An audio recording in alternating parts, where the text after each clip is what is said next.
En las librerías hallamos cada vez más publicaciones que centran su temática en la Cábala. Si nos vamos a Internet, vemos que también son cada vez más numerosos los maestros que dicen impartir esta sabiduría. Y aquí es donde nos preguntamos, ¿cuál debe ser la postura del creyente en el Mesías ante todas estas enseñanzas?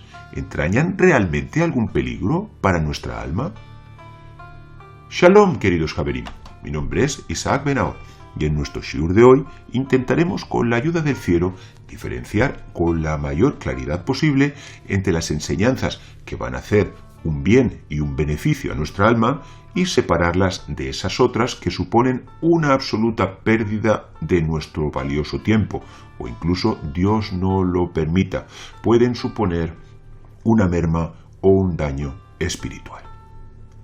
Para empezar, debemos definir el propósito por el cual queremos estudiar la Cábala. Y esta es una pregunta que usted debe formularse a sí mismo y contestar con sinceridad. ¿Se ha apuntado a estas clases siguiendo o influenciado por alguna clase de moda? ¿Lo hizo quizás con la esperanza de despertar en usted algún tipo de conciencia superior?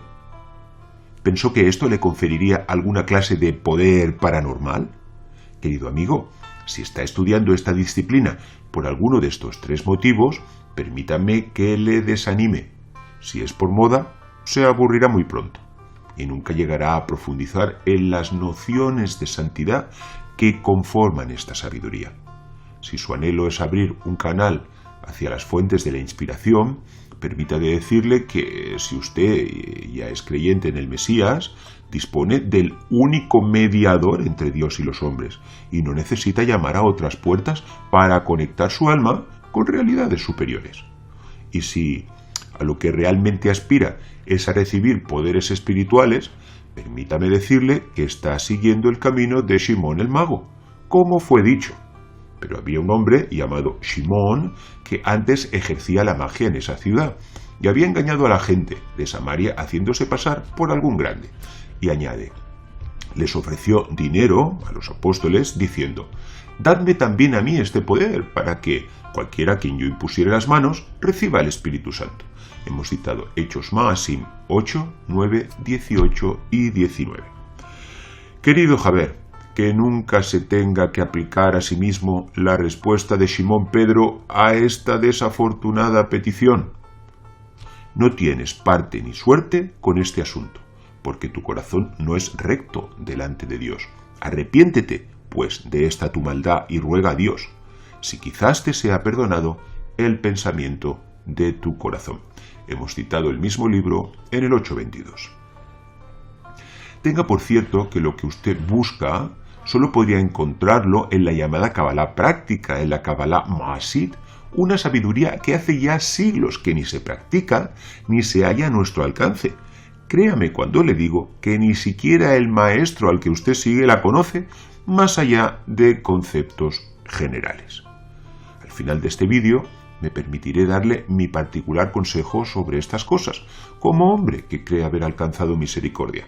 Pero antes traeremos algunos temas que pueden ampliar nuestra perspectiva a la hora de estudiar esta ancestral sabiduría, y para ello nos será de gran valor la siguiente enseñanza de los sabios. Rabbi Abba dijo, un día me encontraba en una ciudad de esas que pertenecían a los hijos de Kedem, y me dijeron de esa sabiduría que ellos conocían de tiempos antiguos. Y añade, y yo les dije a ellos, mis hijos, esto es cercano a las palabras de la Torá, pero vosotros debéis alejaros de estos libros para que no se desvíen vuestros corazones. Zohar Vayera 99a a 100a y b. No sería la primera vez que al oír una enseñanza sobre Kabbalah ha podido apreciar algunas similitudes con otras que proceden de las religiones orientales, como podrían ser ciertos conceptos sobre meditación, sobre la elevación del alma o quizás sobre la transmigración. Y esto tiene varias explicaciones. La Torá nos cuenta el siguiente hecho. Y Abraham dio cuanto tenía et kol asher lo a Isaac, a Yitzhak. Pero los hijos de las concubinas dio a Abraham dones, matanot, y los envió lejos de Isaac su hijo, mientras él vivía, hacia el oriente, a la tierra oriental, Kedem. Génesis Bereshit 25, 5 y 6. Después de la muerte de Sarai Menú, Abraham volvió a tomar como concubina a Agar, que es llamada aquí Ketura. Entonces le engendró nuevos hijos al patriarca. Pero estando aún con vida, Abraham los envió lejos de su hijo Yitzhak, habiéndoles entregado previamente unos misteriosos regalos que son definidos aquí en nuestro texto bíblico como matanot. En opinión de los mefarshim, de los comentaristas, se trataba de conocimientos de sabiduría mística. Como fue dicho, Rabbi Nehemiah dijo: Abraham legó a Yitzhak la capacidad de bendecir, Gurayeh. Esto en cuanto a su hijo Yitzhak, al que le había dado todo. Y cuando le dio todo, pues obviamente, ¿no?, se está refiriendo a todos los bienes materiales. Pues entonces aquí es donde nos preguntamos si ya con anterioridad le había entregado a Yitzhak todos sus bienes, todas sus pertenencias, todas sus posesiones, ¿qué más quedaba para darle? Sino regalos espirituales. De igual manera, los sabios dedujeron que los dones, estos matanot, entregados a los hijos de las concubinas, eran también de carácter espiritual. La Gemara nos enseña al respecto. Abraham les entregó el nombre de las fuerzas impuras, Shem Tum'a, Sanedrín 91a. Y esto es difícil de entender, pues siendo Abraham la fuente de estas enseñanzas, no nos cabe duda de que eran de un altísimo nivel espiritual, y sobra decir que todas ellas del lado de la santidad.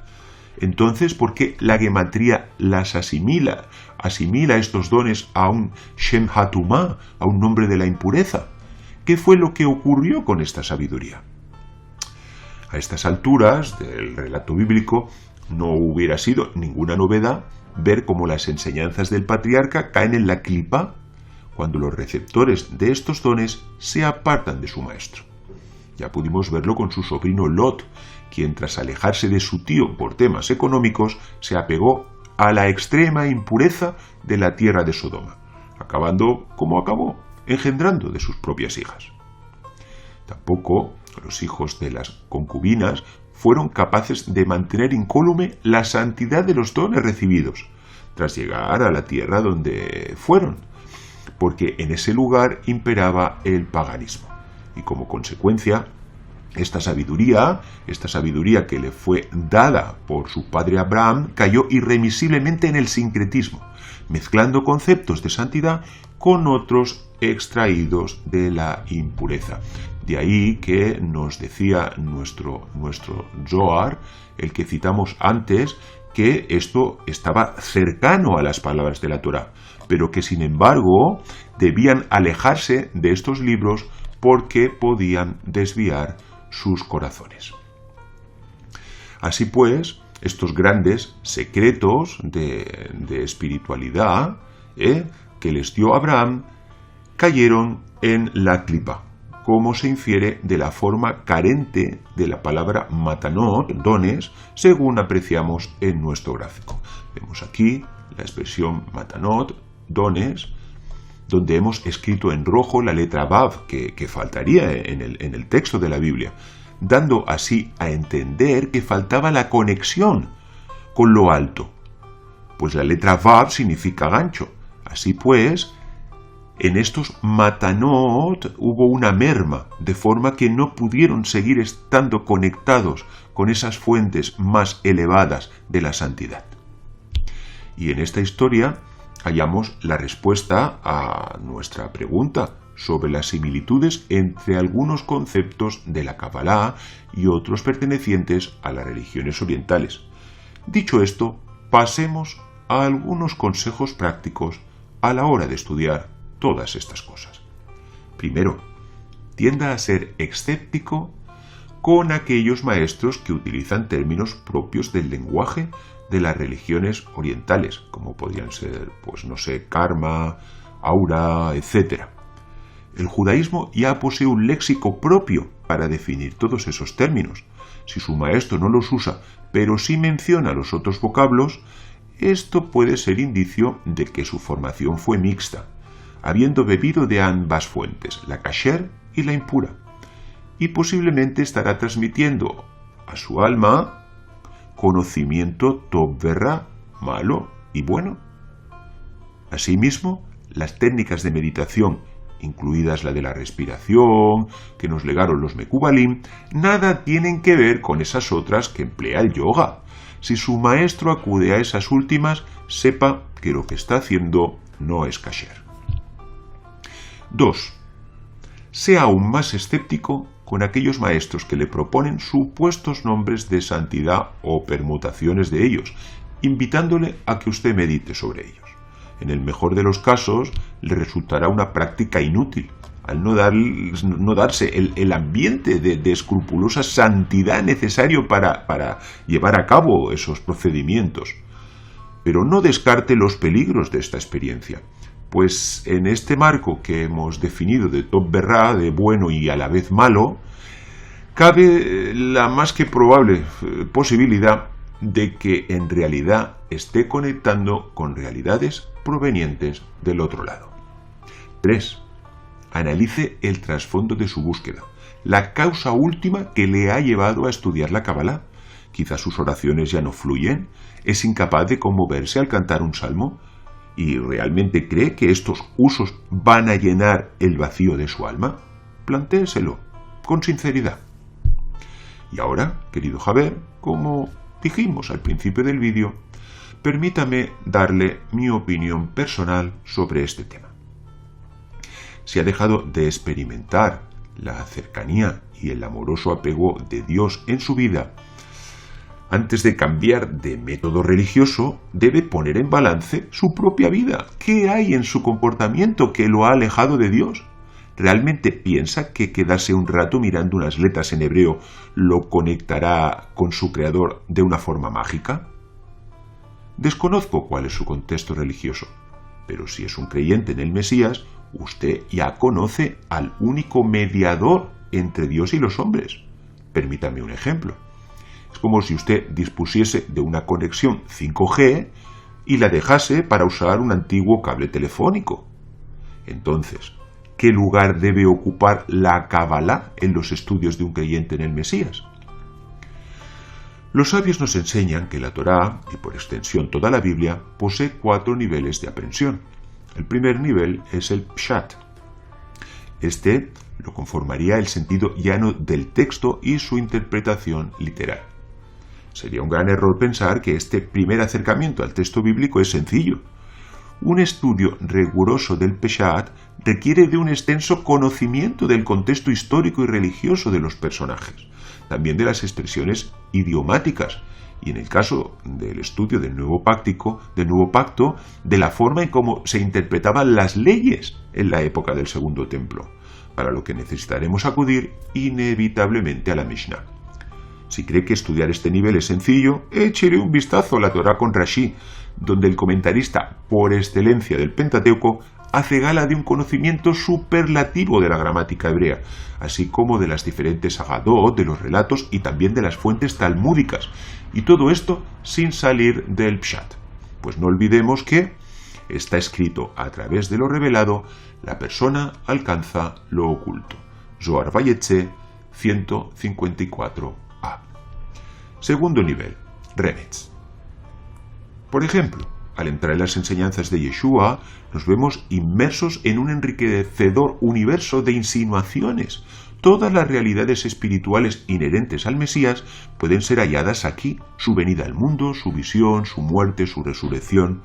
A veces una palabra, otras es tan solo una letra, pero todos ellos pueden ser maravillosos indicios de luz y revelación.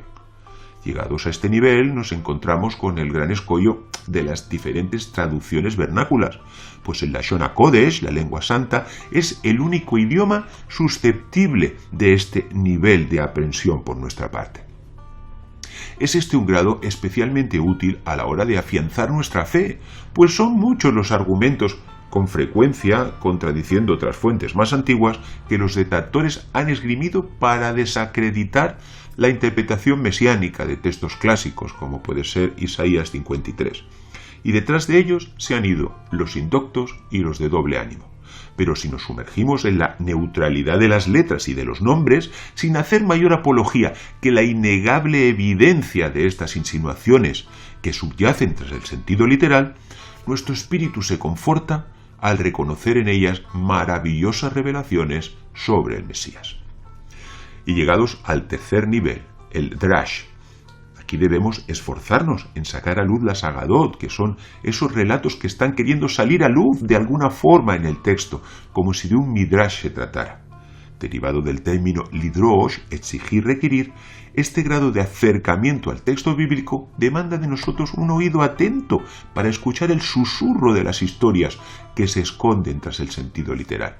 Y este es un nivel más cercano al Sot, al secreto, que al Pshat, al sentido literal o llano, por lo que dependeremos más de nuestra sensibilidad espiritual que de nuestros recursos exegéticos para poder alcanzar su comprensión. Y este es un grado que solo puede ser abierto por voluntad divina, y es por eso que debemos rogar a Dios para que nos conceda esta sabiduría, como está escrito en el versículo.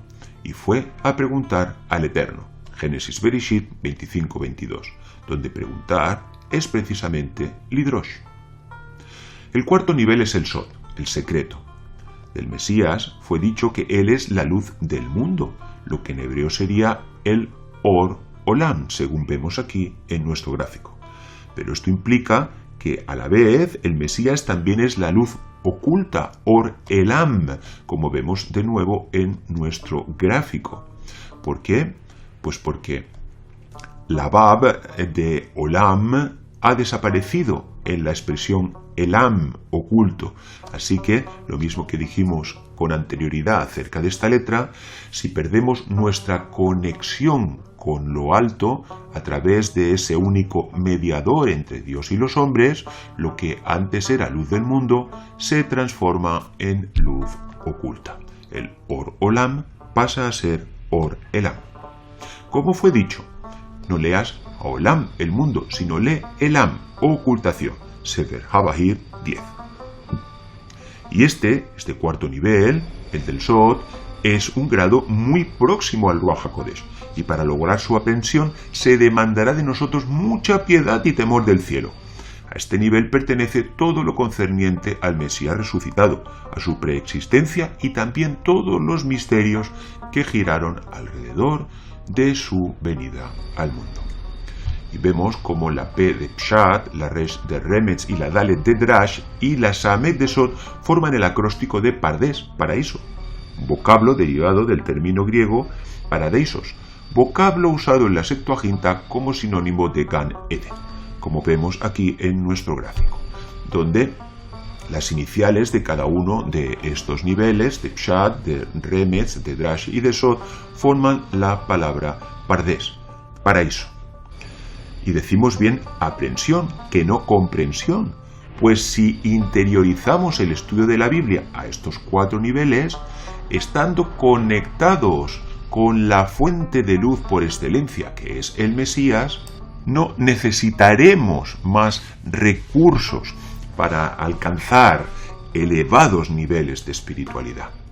Si desea ampliar sus conocimientos sobre este tema, le recomendamos nuestro curso Los 4 niveles de aprehensión en el Mesías, cuyo enlace le dejaremos en la descripción. Y a continuación, nuestro último consejo, que viene directamente de los sabios de la Mishnah, como fue dicho: nombra para ti un maestro y adquiere para ti un compañero. Pirkei Avot 1.6. Búsquese un maestro kasher que crea en el Mesías, para que le instruya de forma apropiada en las fuentes de la Kabbalah, y provéase de un compañero de estudio. Con él podrá repasar y discutir todo lo que vayan aprendiendo, y así se alejará de enseñanzas estériles que nada aportan a su alma, y sobre todo de los peligros del sincretismo o de sabidurías directamente sacadas de fuentes impuras. Y hasta aquí nuestro shiur de hoy. Shalom. Adir Ben Ahor, el poder y la luz del Mesías Yeshua.